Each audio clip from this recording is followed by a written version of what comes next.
friends, welcome back to A Life of KG. This episode is a little bit different. So I was interviewed by Layla for her community, Beauty Boss, and she's letting me basically put it on the podcast because I think it's going to be really, really helpful to everyone out there that are business owners that want to step out, maybe what your worries are around that and what's stopping you from doing that. So hopefully this podcast will be able to help you and gain some inspiration. If you have any questions at all after, please feel free to DM me or reach out and I'll be happy to help. Without further ado, here is the episode.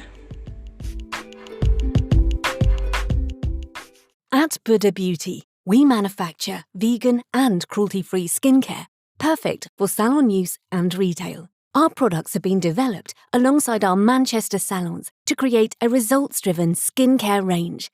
Our range of skincare is available in your own brand, which is the perfect way to offer your customers great home care products that keep bringing them back to your salon time and time again.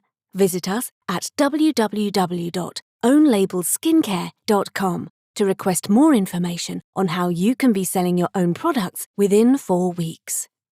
Really quickly before the episode starts, I just wanted to tell you guys that my accountant has given all of my listeners 2 months free accountancy.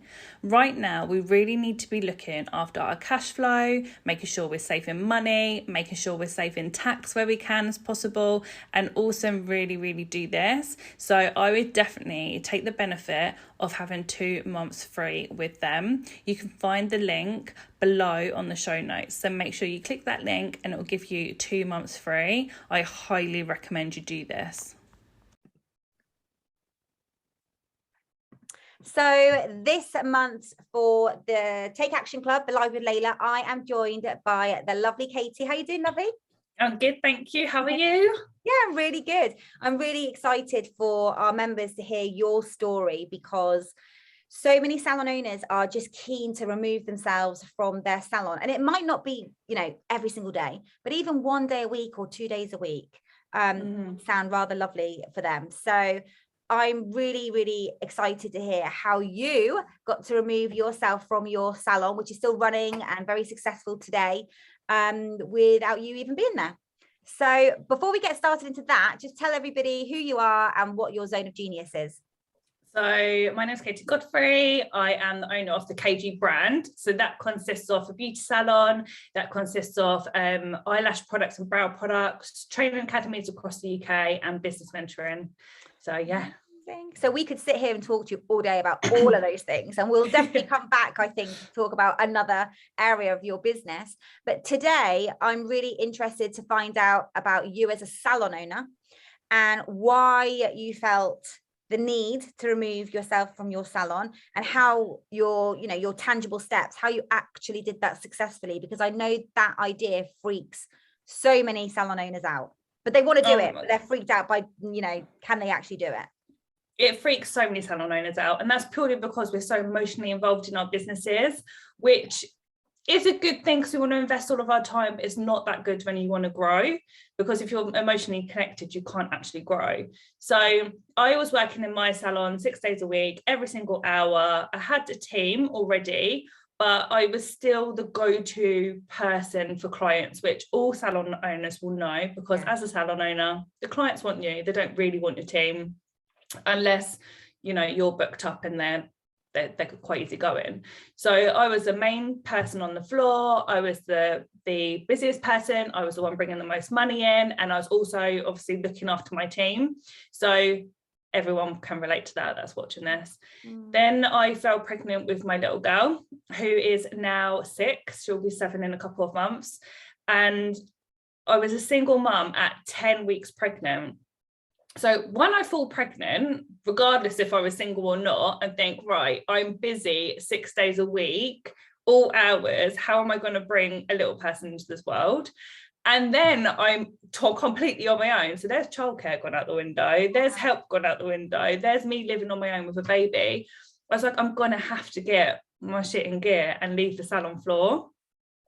So I made sure I'd done that really, really quick. So from the day I felt I was pregnant to it was about 3 months in, I trained my team, because they were all doing clients anyway, but I needed to make sure they were my standard.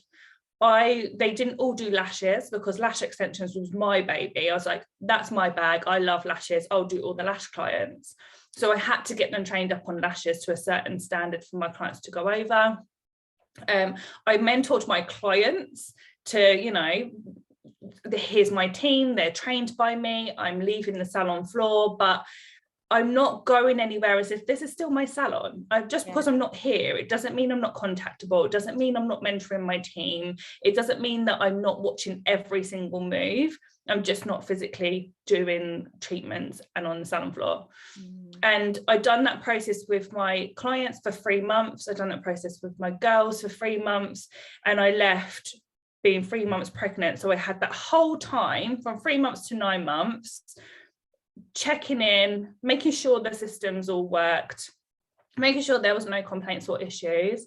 So then I could have maternity after baby. Maternity as a business person, you know what that looks like. And it worked. And I didn't lose one client. And my team were amazing the whole process. And that's how I stepped out. And then when I stepped out, I was like, my God, one, I have all this time to work on my other companies that I also had back then, to look after my team more. Because when you have a team, yes, you might be in there every day doing treatments. Yes, you're then with your team every day, but you're not actually looking after them. You're too busy looking after your clients. Your team need mentoring. Your team need their one-to-ones. Their team need their team meetings, and the extra training and stuff that you need to give them. All the leadership comes into exactly play. And they need to step up, and your team can only step up if you step up as a salon owner. So it was a real big thing for me and the team, but it worked and it grew the company. A lot of salon owners will go, well, I can't pay someone else and still pay me the same money and me not doing treatment. And that's why a lot of people don't do it. But actually, because you have so much time and more freedom to work on the business, you have more headspace to be able to get in business mode rather than salon owner mode and promote the business, which then brings in more clients, which then brings in you pulling your staff being more busy, which then makes you more money. So you do make a lot more money if you're out of the salon rather than in the salon. Definitely. For anyone who's in the club who's listening to this will probably have heard me say this a million times, that when we are in our business, we're in labor. And when you're in labor, which basically, you know, behind the chair, behind the desk, you know, behind the lash couch, whatever, your brain is so focused on helping that client go through their transformations to get them their results that you're not working on the business. And also when you go and sign to, you know, take that first shop, that first salon, or, you know, you're qualified, the moment someone decides to open a business on the back of their qualification is the moment they've got themselves a second job. And I think this is where the disconnect comes in, actually, is that we all come skipping out of college with our distinctions and our passes or whatever it is now. When you get, you know, you're finished in beauty school, whether it's the college or whether it's a private training establishment like I've got, like what you've got. And they go, oh, I love doing nails. I love nail art, or I love lashes. I'm going to go and do this as a business now. It's such a small part of the whole ecosystem. And I think this is where we get so stuck in the weeds, or the, you know, of the runnings of the business, as in like being in the business, is that we don't allow that space then to step out and to grow, because that is really where the growth is, isn't it? 100%. Like you said, so many people will be good at their job, they'll be busy with clients, then they might leave the salon that they're at, or they might go straight from college and work for themselves, you know, doing it from home or whatnot, get slowly busy, then think, okay, next step salon. But people don't realize that the next step being a salon is a business. Do you know business? Have you studied business? Do you have a business mentor? Like, do you know about accounts? Do you know about making money? Like, do you know about marketing? There's so much other stuff than just having a salon. So many moving parts. Yeah. So many things. And that is why most salons don't stick around, because they will get so into being on the salon floor, then thinking, right, God, now I've got to have staff. Do I employ? Do I self-employ? I'm stuck there. Let's just self-employ because that's what everyone else does, which is completely wrong to grow the business. Like, and then they just get stuck into this running circle, get burnt out, and just think, I don't want to do it anymore. Like, you need to look at it at a completely different way from a business perspective, not from any other. I mean, it's easy. I mean, I had my salon almost 10 years before I sold it. And to this day, it's still running as a successful salon, which is amazing. But it's easy to get, and you said it right at the beginning of this chat, that salon owners are too emotionally attached to their business. And it's easily done because, generally speaking, we're people, and we're genuinely there to help people through their problems, weight problems, skin problems, hair problems, mental health problems. And so we do have those deep conversations, and we do. I mean, I remember, customers, I would know their husbands' names, I would know their dogs' names, their kids' names, we get really involved in their life, so it's very easy to blur that line between client and friend. So easy. Easter eggs at Easter, getting the Christmas presents at Christmas, getting the birthday presents, the lines are blurred, which then make it harder for the salon owner to then go, actually, your treatments are now going to be done by such and such a person, or I'm not as available as I was. And that can upset people. I mean, when I removed myself from, so the last 2 years of owning my salon, I was already in my second premises. So I couldn't be in 2 buildings at the same time. I couldn't, unless we clone ourselves, and how many of us would love to clone ourselves? But I couldn't be. And I knew for me to step into the next version of me, I had to be in the second premises, second business. And now I'll never forget it, because it was just when Facebook was invented. And it was before Messenger was its own thing. It was part of Facebook, like like inside it, wasn't it? And one of the first ever DMs or PMs, sorry, one of the first ever PMs I got was, don't forget it's your name above the door, Layla, because my salon was called Layla's. And I think we do, without really meaning to, we offend clients. We offend them because they're so used to us being at their beck and call. And now we're putting our needs first and our growth first, and we need to step into the next version of ourselves. And to do that, we've got to step out of the business. And all of a sudden, like I said, we're not at their beck and call, and they can get offended by that. I had people leave. There's nothing wrong with my staff, but I think sometimes they just do take it personally. And I think for anyone listening, and if you do, go for it, and your clients, what's the word? They're not that happy about it, let them go. Like, I mean, that's amazing 100%. When you said you didn't lose anybody, but I did. But I was okay with that. I felt like that could be an issue. And like I say, I got the message on Facebook saying it's your name above the door, are you coming back? And actually, no, I wasn't. And you know what, you will always still get them clients. Like 7 years on, I haven't been on the salon floor. I go back at Christmas Eve, and do some lash clients and be with my team. And that's the only day of the year I go back. If staff call in sick or anything like that, I don't go and pick up the pieces. I get the team to do it. I'm very, very strict with it. But even now, 7 years on, someone said the other day, does Kate never come in anymore?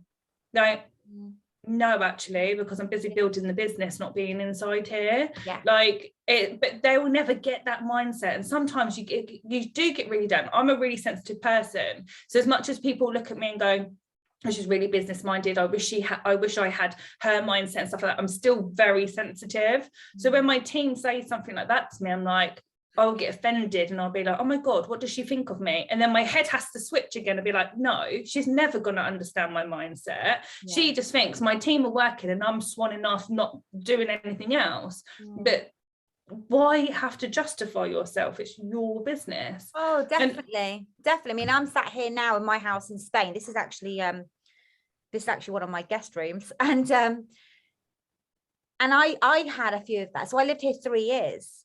And before I moved back to the UK, and I would see more of my staff opening my stories, and I started to feel bad when they see me like having a cocktail at 1 o'clock in the afternoon, working on the beach, because there's beach bars up and down the south, the coastline here.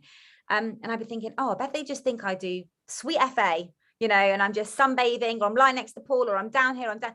And actually, It's the actions I've been taking out of the business that's allowed the business to grow, that's allowed their pay to grow, that's allowed their rewards and their bonuses at the end of the year, and getting them all their Gucci. I buy them all the Gucci product every year, every Christmas. I couldn't do that if I was in the classroom still. I couldn't do that if I was still in the salon. So I think you do have to get to a place in your career where you've just got to kind of not listen to the distractions, which are probably your own thoughts, you know, your own procrastination 100%. coming in, and your own little worries coming in, and just box them off, like, you know, box them away, and don't listen to the negative vibes that could come in, and don't be worried so much about the judgment. And I think that's probably a big word here, judgment. I think that is what stops a lot of salon owners from removing themselves from their diary and being less available. It's the judgment of thinking, oh, she doesn't care about us anymore. Oh, she just stuck us into someone else's column, and, you know. And I think if anyone listening that's going to do that, just be okay with a little bit of shrinkage. And what I mean by shrinkage is if you lose some clients along the way. Because you lose clients, you gain clients. You can gain all new clients back. Don't be scared of that. If they're that type of client, you don't want them anyway. And also, when it comes to clients, it's not always just clients, it's the staff. Like, people will go, because you have that connection with clients, you're also in the salon, you have that connection with your staff. So then a lot of people will be like, oh, but they're my family, they're like my sisters. No, they're not. They're your staff members, because they will soon leave you if something better comes along. And you have to have that mind shift change as well. Like, I love my team. Like, I love them as my team members. But there definitely is now. There wasn't back then. There was no lie. They were my best friends. I'd go out with them, we'd do dinner. And when it comes to disciplinaries, you ain't got no chance. You ain't got no chance at all. Like, you can't draw any line. Whereas when you start drawing the line and you see, no, they're my team, I can still love them, I can still be really nice to them, I can still give them what I want them, but they're my team. When you have to do disciplinaries and stuff like that, it's a lot easier. But also that whole stepping out process, you'll feel like that with your clients, but you'll also feel like that with your team. You should be like, what does my team think? Like, what do I have to go in and justify how busy my day is so they think that I'm doing something? Like, you hear that a lot as well. So it's a lot of emotion, it's a lot of just have to stay in your own lane. And why are you even in business? Like, always have that at the front of your mind, because if you're not running your business like a business, you might as well go and work for someone else. I remember saying in the Beauty Boss community probably 2 years ago, and talking about when COVID happened and staff were putting people on the furlough scheme, and people were saying in the group, you know, I never work so much, you know, I'm doing other people's jobs now, and all of these things, and a little bit of resentment coming in where staff were getting paid 80%, but they're still getting paid majority of their salary whilst they're sat at home. And then we had the heat wave, if you remember, in the year one, and everyone that's getting paid by the government, but only because they're employed still, was going off at the, you know, sunbathing and seeing everyone's barbecues at home, where salon owners were like, oh, well, I've got to keep this business going. So we've got a business to come back to. So they've got a job to come back to. And I think it's times like that, which is a nice little reminder, actually. And I said this in the group, and I had to then reinforce what I meant, which was staff are there for one reason and one reason only. And that is to really drive that company into profit. And they are paid for that, you know, and you're giving them a nice environment. And then the bonuses, if they perform, and all of the salon culture comes in, and that's a whole different conversation. But really, staff are there to drive profit for that business. Same with clients. They are there to put money in the till. We can still love them. We can want the best for them. But ultimately, they're there to put money in the till, which pays everyone's wages, our wages, staff's wages, pays the rent, the rates, the landladies, landlords, whatever.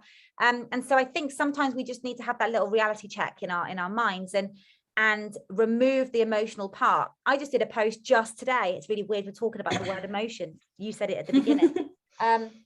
Where we make decisions, it's got to come from a place of intelligence and logic over emotions.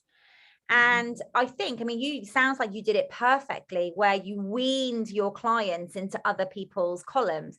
You reassured your clients that your staff are more than capable because they've been trained and they are under your you know, your eyes, your everything.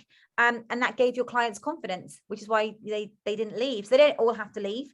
Mine did. I think not everybody. I think a couple people did. And like whatever, like they can be replaced. They can be replaced. 100%. Yeah. So, okay. So what would be your go-to tip? I'm aware that you've got to go soon. And by, you know, you let us know when you've got to go and jump off onto your next call. Yes, cool. But let everybody know here, what would be your first tangible tip for salon owners that have listened to this today and gone, I'm going to do it. I'm going to do it. I'm going to remove myself from the salon. What would be your first thing for them to shut down this Mac or this video and to go and do first? Would it be an email? Would it be a text? Would it be maybe a bit of market research through their stories? I mean, what would you suggest? I always say set a date, like set a goal date. Like what is, because you can say, oh, I'm going to step out soon, or I want to do this, but you have to have that goal date to know that's the date that you're going to be stepping out to then to be able to work towards. So hold yourself accountable. Exactly, you're holding yourself accountable, but then you go and tell your team, and you tell your team that you're stepping out, your reasons why you're stepping out, and this is the date I'm going to do it by. And in that, it isn't about, oh, I'm stepping out and I'm not going to be in the salon anymore. It's I need to up the game for the salon. So you can be on more wages, so you guys can be better at your job, so you guys can run the show. So, and the reasons why you're stepping out. Then once they're on board, because they're the most important, you need your team, then you start talking to your clients about it and be like, look, you've got 2 or 3 more infills with me. This is why I'm stepping out. Get them on board with it, again, with the emotion, because they're mainly women, so they'll fall for the emotion. And then every time they come in, you'd be like, you've got 2 more sessions with me, and then you'll go over to Chloe or whatever. Then you'll be 1 more session with me, then you'll be over with Chloe. So you can you just start. I think that injects a bit of excitement, actually. Like, not with the game effect, but I think that injects a little bit of excitement. Like, oh, we've got some exciting changes happening around here. 3, 2, 1. Exactly. So always just set that date first, and you don't have to be like, oh right, I'm going to set that as my year goal. Like, no, you can set that for a goal in a few months' time. If you want to do it so you're not out completely and you're out, 1 day or 2 days, it's definitely harder, because you're still then very much in. So then what people tend to do is extend their hours, they try and squeeze everyone in. The clients are like, well, we're still in a few days. So they start getting a little bit shitty, because, well, if you're in this day, why can't you be in that day? Or they all try and move over to the days that you're in. You can do it. A lot of the salons I work with have done that successfully, but it has been harder than going straight out. But obviously that does depend on your staffing. You might not have the staff in there to be able to go straight out, and have to make it a gradual process. There's been just got to be really strict. Like stick to your guns, basically, and don't be talked into changing your decisions. The running theme of this whole chat actually has, obviously the whole point of today's chat was about how you can help even just trigger the thoughts. It could just not have even been a thought before this video. And maybe salon owners listening will even just start exploring even their own thoughts before actually taking action. But actually, what we've been talking a lot about is the staff, which is a huge part of the whole shift. So for the solopreneurs, so the one-man bands, the lady who's got the cabin at the end of her garden, for the lady who, has converted a part of her house, or, rents a small little shop, how would you say that she goes about reducing her hours? She doesn't have a team. She doesn't have someone to flirt her clients into another column. Well, then she's either got 2 options. She either changes her services to a higher price service, so she can do less clients. So she could do less clients, less hours, but earn more money. Or if she's someone like now tech like I was, you're going to have to get a team. There isn't any way to grow, I believe, without a team. And that would be an employed team, not a self-employed team, because they're not your team if they're self-employed. Like, I'm really passionate about that subject. So if anyone wants to reach out about employment, like, I'm your girl.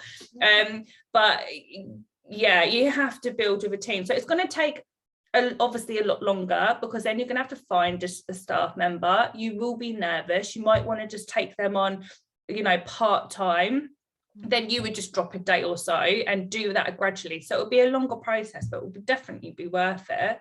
And in the meantime, you're growing a bigger business. Yeah. And then some people might not want to do that at all, and they are quite happy in their room doing their clients, closing the door at the end, not dealing with teams and growth, and that's also fine. Like, it depends what camp you want to go in, and there isn't any right or wrong. It just depends what you want out of life, and why you went self-employed in the first place, why you became a beauty boss, like why.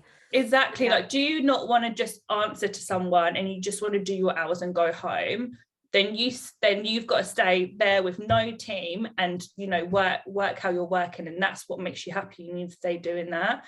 But if you're like, I want freedom, I don't actually want to work as such, then you need to build a team. Ain't that the truth? That is so true. So, okay, we're going to wrap up because I know you've got to get off. So before you go, and everyone knows by now when they watch these live with Layla conversations in here, underneath the video is all your, you know, contact handles, your Instagram links, your Facebook. Where else can people find you? If you've got a website? Yeah, so Instagram's my go-to because we always hang out on there. My website, if you want to look at the salons, kgsalons.com. If that's you a want nice to look place to start. Yeah, if you go there, you can filter through, but everything is on my Instagram. So yeah, just feel free to reach out. Amazing. I think COVID has taught or woken up a lot of people and thought they don't just have to stick to one thing. They don't just have to like, it's okay to change, and it's okay to step into different, you know, areas.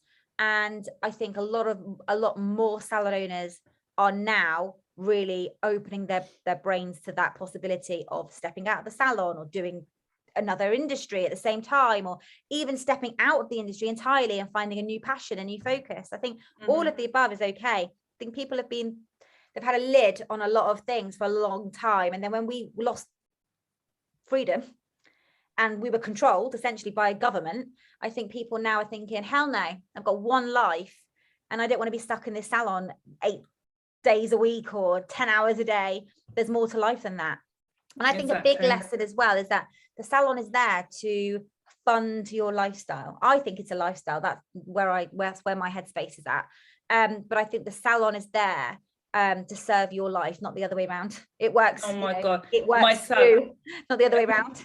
And my salon has given me the best lifestyle, and especially for my little girl, like, it's given me the freedom because obviously I've stepped out. I get to have every school holiday off with her. She doesn't have to go to any clubs. I can pick her up. I can take her to school. We've literally traveled the world. Like, she's only 6 and she's gone to so many places. Love like that. I couldn't have done that without the salon, and all my other businesses, I couldn't have gone into that if the salon didn't invest in them in the first place. Yeah.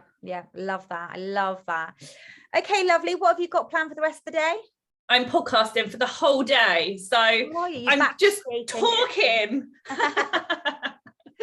Right, well, I will leave you to get on and jump on your first podcast. Thank you so much, Katie. You're welcome. Lovely to see you again. See you soon. And you, lovely. Take care. Bye. Bye. Bye.